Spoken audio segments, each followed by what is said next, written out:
John Edward Jones was stuck headfirst in a hole 10 inches wide and 18 inches tall, 400 feet inside Nutty Putty Cave, at a 70-degree downward angle. He had been there for 8 hours when rescuers first reached him. His arms were pinned, one trapped behind his back, the other pressed flat against his ribs. He could not move forward, could not move backward, could not turn his head. Every breath required his heart to pump blood upward, against gravity, from his head back toward his body.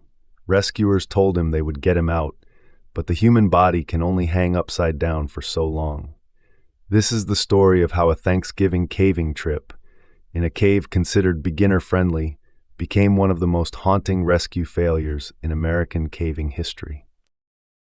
Nutty Putty Cave sits west of Utah Lake, about 55 miles from Salt Lake City. Discovered in 1960 by a local caver named Dale Green, it was named for the brown clay that coats its passages. Soft, slick, like modeling putty. The cave stretched 1,400 feet of narrow chutes and tunnels. Passages had names: the Big Slide, the Birth Canal, the Scout Trap. It was popular. Boy Scout troops, college students. Families, 5,000 visitors a year. Most considered it beginner-friendly. But the cave had a record: 4 separate rescues before 2009. In 2004, 2 boys were trapped in separate incidents in the same section. One rescue took 14 hours. The cave was closed in 2006. Reopened in May 2009 with a permit system and a padlocked gate. 6 months later, John Jones arrived. November 24th, 2009, the day before Thanksgiving.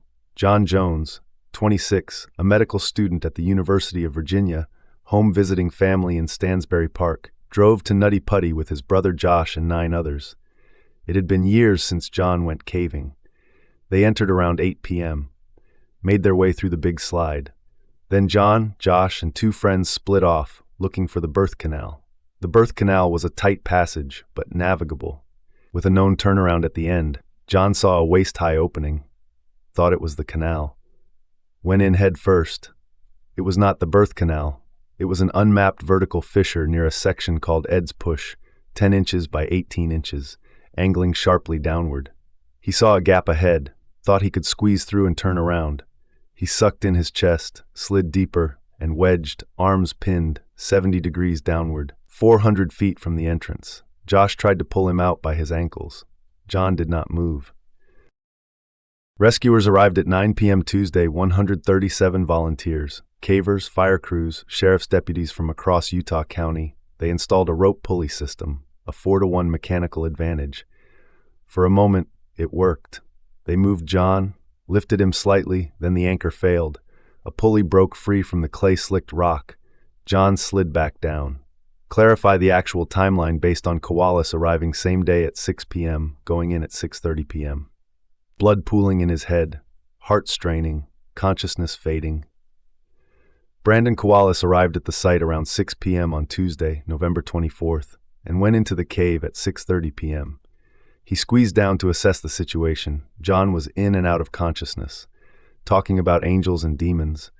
Koalas wrote later that even if they got John horizontal, he would still have to navigate the tightest section of the cave while unconscious. It was impossible.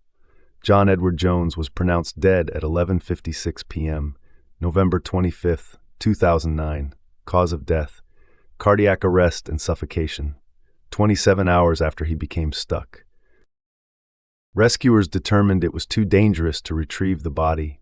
Drilling would cost between $400,000 and $900,000 and risk more lives. The Jones family and the landowner agreed. The cave would be sealed. John would remain inside. On December 9th, 2009, 1 week after the rescue ended, crews used explosives to collapse the ceiling near Ed's Push. Then they poured concrete into the main entrance. All access points sealed. Some cavers protested.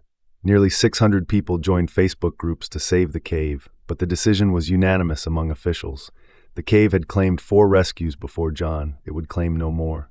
Today, a plaque marks the site: poured concrete, scraggly vegetation, gray limestone debris. John Edward Jones, 26 years old, remains 400 feet below. The cave that once welcomed 5,000 visitors a year is gone. What remains is a father, a husband, a medical student, and the mountain that would not let him go.